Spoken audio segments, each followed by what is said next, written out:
So I had started looking at hormone therapy a few years ago, mainly because I felt very tired. I felt very kind of down, and my energy levels were low. Sex drive was low, and my brain fog a little bit not clear minded, which I wasn't sure if it was just like my age or my family or like premenopause. So How old were you at that time ish? 41. That's a very common age to feel all those things, right? We have little kids, we have a full career, we have a full plate. What did you start with? I started with pellets Which I really liked. then.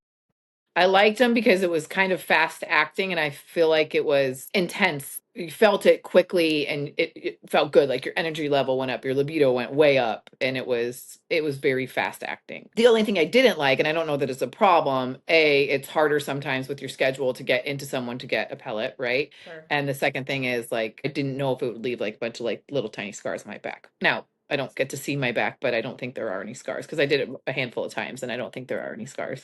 So that's a valid point because it is a, tiny surgical incision. So then did you try something else or what did you do? I did. I tried the little I don't can't remember what they're called. The little square sugary ones. That you dissolve? Yes, in Okay. your mouth. So they're called troches. Uh-huh. That's right. I knew it started with a T. I tried those ones. And what did you think? And this was still, let me just be clear. So both the pellet and the troche are just testosterone, correct? Just testosterone. Okay. Well, it's hard to remember to do it right, but I tried to put it in a place in the fridge where I would see it all the time because then I'd be like, oh, I'm kind of tired. Oh yeah, remember to do it. But I wasn't as consistent, of course. Like I wish I was better at all that stuff. The one thing I did remember with it, and maybe it was the dose, that I remember my nipples hurting, and I remember reaching out to you and saying like, my nipples hurt, and you're like, we'll take a half of a dose, right? And so I did that, and it seemed to fix the problem.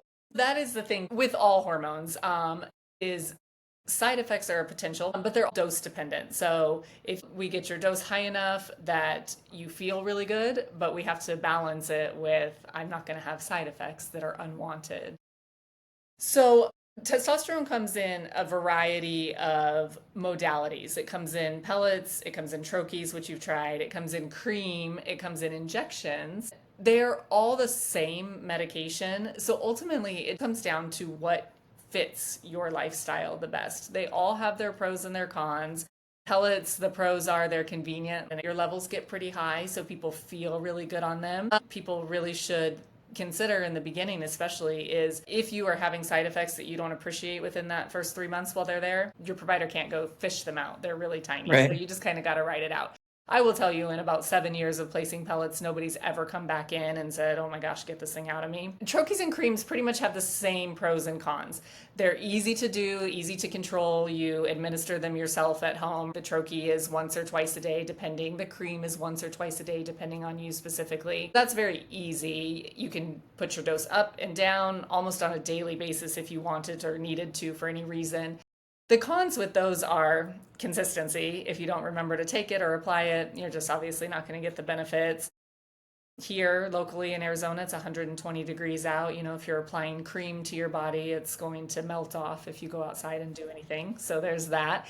If you have little kids at home or even small pets at home, the cream can be transferred to children, even pets. So that's a consideration.